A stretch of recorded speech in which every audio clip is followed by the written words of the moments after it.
வெங்காயமும் தக்காளியும் வச்சு ஒரு கிரேவி பார்த்துடலாமா. ஒரு வெங்காயம் எடுத்துக்கோங்க, ஒரு பெரிய தக்காளி பழம், ஒரு பச்சை மிளகு எல்லாம் கட் பண்ணி வச்சுக்கோங்க. அடுப்பை பற்ற வச்சுட்டு கடாய் எடுத்து வச்சுக்கோங்க. ஜீரகம், கடுகு, வெந்தயம், கருவேப்பிலை இதெல்லாம் போட்டு பொரிஞ்ச பிறகு இந்த வெங்காயத்தை அது கூட சேர்த்துருங்க. அது கூட கொஞ்சமாக உப்பு போட்டுக்கோங்க. வெங்காயம் சீக்கிரம் வதங்கிடும். அப்புறம் அதை நல்லா வதக்கிட்டு நம்ம கட் பண்ணி வச்சுருக்க தக்காளி பழம் இருக்குது இல்லையா, தக்காளி பழமும் பச்சை மிளகும் அது கூட போட்டு வதக்கிடுங்க. அது கொஞ்சம் நேரம் வதக்கிட்டு அப்புறம் ஒரு அரை கப்பு போல் தண்ணி சேர்த்துக்கோங்க. தண்ணி சேர்த்துட்டு மஞ்சப்பொடி, வத்தல் பொடி, மல்லிப்பொடி ஒரு ஸ்பூன் போட்டிருக்கேன்.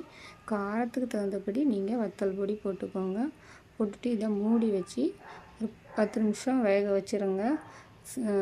தீ கொஞ்சம் கம்மியாக வச்சுக்கோங்க. நாங்கள் 3வது ஃப்ளோரில் இருக்கோம். கீழே பஸ் ஸ்டாண்டு. எப்பவும் சவுண்டு அதிகமாகவே தான் இருக்கும். 6 மணிக்கெல்லாம் வீடியோ எடுத்து போட்டால் கொஞ்சம் சவுண்டு கம்மியாக இருக்கும். 7 மணி தாண்டியாச்சுன்னா வீடியோ எடுத்து போட முடியாது, சவுண்டு அதிகமாகிடும். இது சுடு சோத்தில் வச்சு சாப்பிட நல்லாயிருக்கும். சாம்பாருக்கு வச்சு சாப்பிட நல்லாயிருக்கும். பருப்பு குழம்பு வச்சு நல்லாயிருக்கும். எந்த ஒரு குழம்பு வச்சாலும் சைடில் இது கொஞ்சம் வச்சு சாப்பிட்டா ரொம்ப நல்லாயிருக்கும். நல்லா வெந்துட்டு இப்போ வேறு ஒரு பாத்திரத்தில் நான் அதை மாற்றி வச்சுருவேன்.